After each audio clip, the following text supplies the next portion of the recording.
दीपक देता है रोशनी फैलाने की प्रेरणा, फलदायी वृक्ष देता है देने की प्रेरणा, मधुबन देता है महकते रहने की प्रेरणा, महान व्यक्ति देते हैं जीवन जीने की प्रेरणा। आओ प्रेरणा से दें हम सभी को प्रेरणा।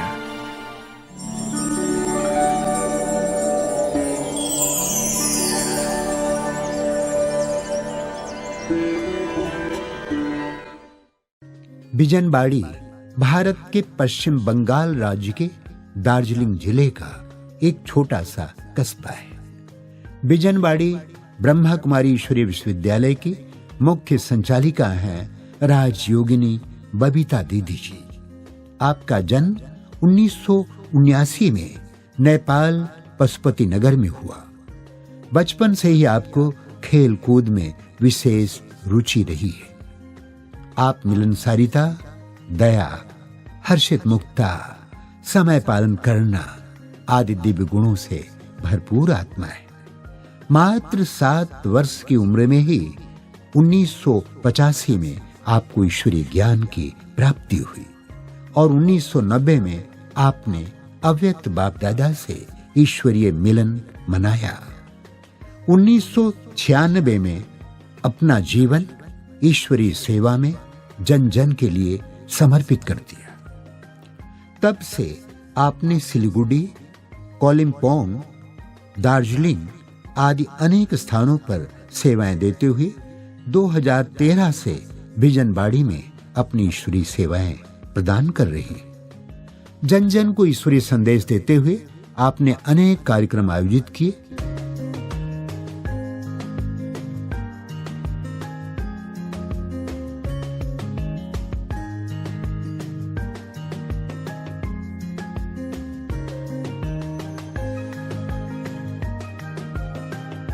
दीदी जी के नेतृत्व में 100 से भी अधिक विद्यार्थी ज्ञान योग से अपने जीवन को परिपूर्ण कर रहे हैं।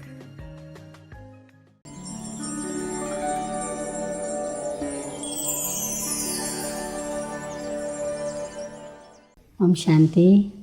मेरा बचपन नेपाल और इंडिया के बॉर्डर एक जगह है पशुपति नगर, वहाँ पर मेरा लौकिक जन्म हुआ और मेरे जब लौकिक जन्म हुआ उसके 7 साल बाद मेरा अलौकिक जन्म भी हुआ है।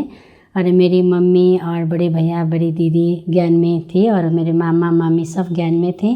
तो मेरी माँ मेरे को हाथ पकड़ के सेंटर ले जाती थी और ये ज्ञान के विषय में, ब्रह्म कुमारी के विषय में मेरे को कुछ पता ही नहीं था।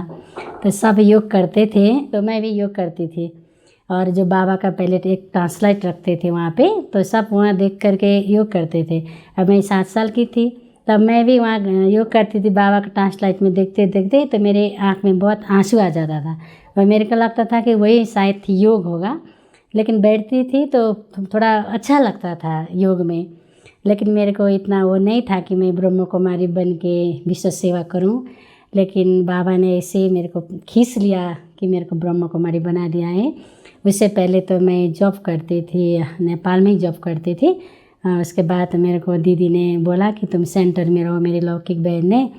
तो एक बार सेंटर में कोई नहीं था दार्जिलिंग में, तो मैं आई और मैं उससे पहले कालिम्पोंग में 2 साल रही। फिर दीदी ने मेरे को 95 में ट्रेनिंग में बैठा, टीचर ट्रेनिंग में माउंट आबू में ज्ञान सरोवर में ट्रेनिंग हुआ था। उसके बाद फिर मैं घर गई और 3 साल मैंने फिर जॉब किया।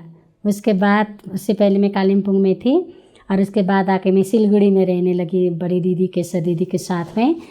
और उसके बाद फिर मैं दार्जिलिंग में, मुन्ना दीदी अकेली हो गई थी। उस समय प्रोग्राम हो रहा था दार्जिलिंग में, तो दीदी ने मेरे को छोड़ के चली गई। उस समय मेरे को कुछ आता नहीं था कि ये ज्ञान के विषय में ये कोर्स कराना कुछ भी नहीं आता था। फिर मैंने ज़बरदस्ती कोर्स कराने लगी और जब दीदी ने छोड़ के गई तो उस समय बहुत भाई बहन आने लगे। जब मेरे को कोर्स करने का टाइम आया तो आता कुछ भी नहीं था, फिर भी मैंने किताब पढ़ पढ़ के फिर मैंने कोर्स कराया। अभी भी वो भाई बहन है यहाँ दार्जिलिंग में। उसके बाद फिर मैंने गीता पाठशाला बहुत खोलने का इच्छा था मेरा, तो मैंने दार्जिलिंग में रह करके मैंने 8, 9, 10 गीता पाठशाला खोला। अभी मैं हर एक गीता पाठशाला में जाती हूँ दार्जिलिंग से ही। और फ़िलहाल मैं बिजनबाड़ी में हूँ, वहाँ सब सेंटर चलाती हूँ और बाबा ने मेरे को ऐसा जिम्मेवारी दिया है, अकाउंट का भी जिम्मेवारी दिया है बाबा का यज्ञ का। सब गीता पाठशाला में मैं टर्न करके जाती हूँ। जैसे दार्जिलिंग से बिजनबारी 2 घंटे का दूर है, वहाँ के फिर हफ्ता में 1 सप्ताह आना, फिर गीता पाठशाला कवर करना, फिर बिजनबारी जाती हूँ। वहाँ एक बहन है, उनको छोड़ के फिर मैं यहाँ आ जाती हूँ। और महीना के लास्ट में फिर मेरे को ऑडिट करना होता है, तो मैं ऑडिट सब दार्जिलिंग और बिजनबारी का ऑडिट में यहाँ सेंटर दार्जिलिंग में आकर के ही करती हूँ। पहली बार मैं छोटी थी तब मेरी मम्मी और मुन्ना दीदी के साथ मैं मधुबन गई, तो उस समय तो इतना अनुभव नहीं हुआ, छोटी ही थी और अच्छा तो लगा बहुत मुझे। उस समय मैं प्रकाश मणि दादी से मिली थी, तो दादी को देखते ऐसे लगा कि आंतरिक उनसे एक शक्ति मेरे पास आ रहा है, इतना शीतल। दादी ने ऐसे हाथ पकड़ा मेरा, तो हाथ लगा कि एउटा कटन रुई जैसा इतना सॉफ्ट हाथ दादी का था। अब देखा तो इतना क्या बोले, उसको वर्णन नहीं कर नहीं सकते कि इतना शीतल अनुभव हो रहा था उस समय। छोटी थी तब भी मेरे को अनुभव हुआ। और जानकी दादी से भी मिलने को किया, दादी ने भी इतना अच्छा प्रेरणा दिया है कि उस समय तो सेंटर में नहीं थी, जब मधुबन गई थी तो बोली तुम जॉब करोगी या सेंटर में रहोगी। मैंने बोला क्या बोलूँ, अब जॉब तो कर रही थी। मैंने बोला दादी अब मैं बाद में सेंटर में रहूँगी बोल के फिर मैं सेंटर में रहने लगी। सेंटर में आई तो भी मुझे पता नहीं चला कब से मैं सेंटर में रहने लगी। आया 2-3 दिन के लिए, उसके बाद मैं घर गई नहीं, क्योंकि मेरा पापा का इच्छा था, क्योंकि पापा ज्ञान में नहीं थे कि इन लोग को शादी करा दे, और मेरा इच्छा बिल्कुल नहीं था कि शादी करने का। और ये भी नहीं था कि मैं सेंटर में बैठ के सेवा करे और समर्पित हो जाए, वो भी नहीं था। मेरे को ये इच्छा था कि घर बैठे जॉब करके बाबा का सेवा करे, और यही इच्छा था मेरा। दादियों से भी बहुत प्रेरणा मिला। और परदादी तो मेरे को गोदी में बिठाती थी, क्योंकि मैं छोटी थी उस समय, तो ऐसे करके बाल हो करके वो करती थी। वो दिन अभी भी थोड़ा याद आता है और बहुत अच्छा लगता था उस समय, अभी भी बहुत अच्छा लगता है। परदादी ने बोला कि तुम सेंटर में रहो, दादी ने बोला। तो उसको छोटी थी, पूछती थी सेंटर में रहेगी या क्या करेगी। मैंने उस समय भी बोला कि मैं सेंटर में रहूँगी दादी, लेकिन अभी नहीं रहूँगी, मैं बाद में रहूँगी। लेकिन मैं थोड़ा लड़का टाइप की थी, इतना वो नहीं थी, थोड़ा एक्टिव और लड़का टाइप की होते हैं ना, भाई का संस्कार जैसा था कि कुछ भी देखे और करने का, कहीं भी जाए फील्ड में उतरने का, है ना, आगे बढ़ने का बहुत मेरा इच्छा था उस समय से ही।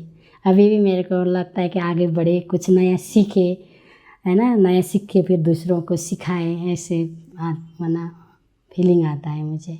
और जो मेरे को जो एक इच्छा होता था कि हर जगह जा कर के सेंटर खोले और गीता पाठशाला खोले। कहीं भी बहनें जाती थी तो 3-4 बार जा कर के भी गीता पाठशाला खोलने की इच्छा रखते थे कई सेंटर के बहनें। फिर मैं जाती थी वहाँ पे, अभी भी मैं जाती हूँ। और मैं जो भी संकल्प करती हूँ वो मेरा 100% पूरा हो जाता है, क्योंकि बाबा मेरा संकल्प पूरा कर ही देते हैं। ऐसा नहीं अभी पूरा करे, लेकिन बाद में भी पूरा कर ही देते हैं। क्योंकि कहीं ऐसे गीता पाठशाला है और बहन 1 बार गई 2 बार गई, वो सक्सेस नहीं हुआ। फिर मैं वहाँ गई, एक ऐसे 4-5 गीता पाठशाला है, यहाँ दार्जिलिंग में 30 गीता पाठशाला है। जब मैं गई उसके बाद वहाँ जाके मैं एक मैंने फोकस दे करके मैंने सबको मैंने बुलाया। फिर मैंने इसे बाबा का परिचय देने लगा। उसके बाद सब वहाँ आने लगे और फिर कोर्स कराने लगे। उसके बाद वहाँ गीता पाठशाला 5 ऐसे जगह है, वहाँ पर मैंने गीता पाठशाला खोला। और जो भी मैं वहाँ सोचती हूँ कि वहाँ जाके मेरे को गीता पाठशाला खोलना ही है, वो अवश्य वो पूरा हो गया है। और भी इसे इच्छा है कि मेरे गीता पाठशाला खोलना है। और वहाँ माना भाई बहन को, है ना, संसार के जो भी आत्माएं हैं उन लोग को बाबा का परिचय मुझे देना ही है। चाहे कैसे करके भी 10-20 नाखून बोलते हैं ना बाबा, वो करके ही मेरे को बाबा का परिचय देके वहाँ सेवा करना ही है, गीता पाठशाला सेंटर बनाना ही है। अभी मैं फ़िलहाल बिजनबारी बोल के एक विलेज है माना, वहाँ सेवारत हूँ, वहाँ के सेंटर इंचार्ज हूँ। और बाबा ने मेरे को ऐसे निमित्त वहाँ के लिए बनाया है। जैसे मेरे को प्योरिटी सबसे बढ़िया लगता है, क्योंकि बाबा ने बोलते ब्राह्मण जीवन का फाउंडेशन ही प्योरिटी है। और भी धारणाएँ, विशेष धारणाएँ हैं, जैसे क्लीननेस बहुत अच्छा लगता है मुझे। थोड़ा भी गंदा और झूठ पसंद नहीं है मुझे, और क्लीन चाहिए और क्लियर चाहिए, वो अच्छा लगता है। और साफ सफाई, ये सब प्योरिटी, ये सब अच्छा लगता है मुझे। अभी पुरुषार्थ कर रहे हम लोग रोज़ सुबह 6 बजे से 10 बजे तक हम लोग योग भट्टी रखते हैं रोज़, और उसमें माताओं को प्रेरणा देते हैं। अब समय बहुत कम है कि अभी नहीं हम लोग आगे बढ़ेंगे, अब अभी हम लोग अपने को चेंज नहीं करेंगे तो फिर कभी कर नहीं पाएंगे। तो अपने को खुद को बदलना है और दूसरों को बदलना है, विश्व को परिवर्तन करना है, ये थीम्स लेकर के आगे बढ़ रहे हैं। तो सभी ब्राह्मणों को मैं ये संदेश देना चाहती हूँ कि आप लोग भी प्रजापिता ब्रह्म कुमारी विश्वविद्यालय में, बाहर के लोग को भी बोल रही हूँ और ब्राह्मण लोग को भी बोल रही हूँ, सेंटर में रोज़ आइएगा और मुरली सुनिएगा, क्योंकि मुरली ही हमारे जीवन का एक आधार है। मुरली नहीं पढ़ेंगे तो हम लोग जीवन में आगे भी बढ़ नहीं सकते हैं। जीवन में धारण करने का एक ही मेरे को लगता है कि वो मुरली है। मुरली से ही हम लोग सब कुछ सीख सकते हैं, क्योंकि ये मुरली ही बाबा का एक महावाक्य है ना। वो धारणा के लिए जितना बाबा बोलते हैं वो प्रैक्टिकल जीवन में हम लोग उतारना चाहिए। ऐसे नहीं कि सुने और ज्ञान को सुने, मुरली सुने या तो दादियों दीदियों का जो प्रेरणा सुने और निकाल दे, ऐसा नहीं है। प्रैक्टिकल जीवन में उसको लाना है, उतारना है और आगे बढ़ना है, क्योंकि समय एकदम बहुत नाजुक है, अभी समय कम भी है और कल क्या होगा कोई शरीर का भरोसा भी नहीं है। इसलिए अभी हम लोग पुरुषार्थ करके जीवन में आगे बढ़ना है। टाइम वही है, अभी हम लोग नहीं करेंगे तो फिर पछतावा होगा। सबसे बड़ा सजा है पछताना। इसलिए अभी आकर के अपने को आगे बढ़ाना है, अपने को परिवर्तन करना है और सबको परिवर्तन करने का एक प्रेरणा भी देना है। अभी मैं यही बोलती हूँ कि सबको आगे बढ़ के और जीवन में ज्ञान को धारण करके, सब सब्जेक्ट को धारण करके फिर अपने को एक माना उच्च स्थान प्राप्त करना है और सत्य के राज्य भाग्य प्राप्त करना है। महाराजा महाराज बनना ही है। ये मेरे को, मैं आप लोग को इसे प्रेरणा देती हूँ।